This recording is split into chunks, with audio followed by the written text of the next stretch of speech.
A day in my life. So for today's video nga pala mga ka-super, gugupitan natin si Bossing ng buhok dahil nagtitipid tayo.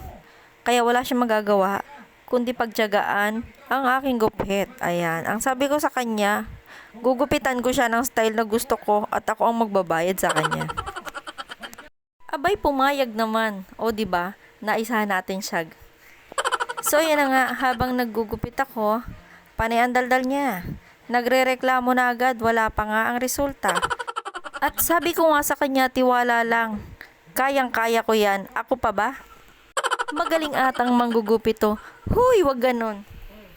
Praktisado ata to kung di nyo nalalaman. Huy, ang yabang. At ito na nga mga ka-super, habang nililibang ko siya, ito patawa-tawa naman siya. Pero ang di niya alam, kabado na ako dyan dahil medyo sumasyagilid na ang gupit ko. Bahala na kung ano magiging resulta nito, basta ang mahalaga na gupitan ko ang buhok niya. Siguro naman hindi na niya mahalata yun mga ka-super. At ang angas-angas din naman ang itsura ko dyan. Akala mo professional talaga, o diba? Umaaura-aura muna tayo, parang akala mo napakagaling talaga maggugupit. Pero hindi niya alam, ako ay manggugupit pero syagi-syagi lead. Tingnan nyo, nangunguyakoy na siya. Siguro nakakaramdam na siya at kinakabahan. Kabado 20 na dahil nararamdaman na niya na syagi lead ang gupit ko. Relax ka lang boss, akong bahala sa'yo. Hindi niya alam, may pinaplano ako. May kwento ko lang pala mga ka-super. Ako nga pala ang palaging naggugupit sa buhok niya.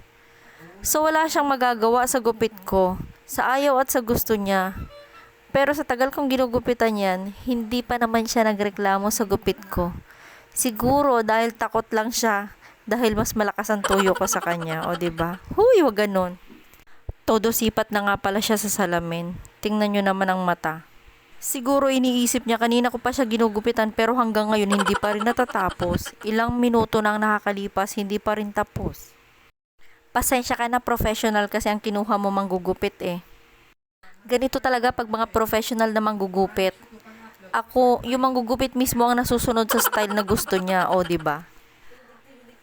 So ayan, nagche-check na siya. Pansin ko nga pala kanina pa siya nangunguyakoy. Kabado 20 na kung ano magiging resulta ng gupit ko sa kanya. Alam niyo ba mga ka-super, sa tagal kong ginugupitan yan, wala pa rin yung tiwala sa gupit ko. Wala lang talaga siyang choice.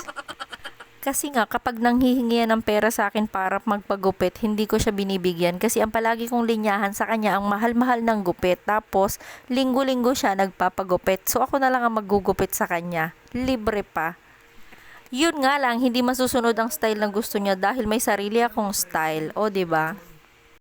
Napapansin ko na nga pala siya dyan. Medyo natitense na siya. Kabado, ramdam ko na. Ayan, panay ang tingin niya sa salamin dahil tinitingnan niya yung gupit ko kung pantay ba. Dahil sa tingin ko mukhang mataas sa kabila. Huwag kang mag-alala bossing, konti na lang matatapos na. Kahit anong resulta naman ito, hindi naman siya makakareklamo. Dahil libre na nga, diba? Kaya wala rin siyang magagawa. Huwag kang mag-alala boss dahil may premyo ka sa akin, may bonus ka pa. Mamayang gabi. Ay, may pasok ka nga pala. Sorry. Panay na ang sipat niya dahil naiinip na siya. Mamaya mo kasi sipatin boss.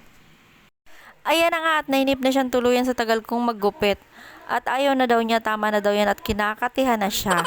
So yun lang guys, pasipat-sipat na tayo. Thank you so much for watching at sana nagustuhan nyo tong vlog na to. At kung nagustuhan nyo to, please like and don't forget to subscribe to my YouTube channel. Bye!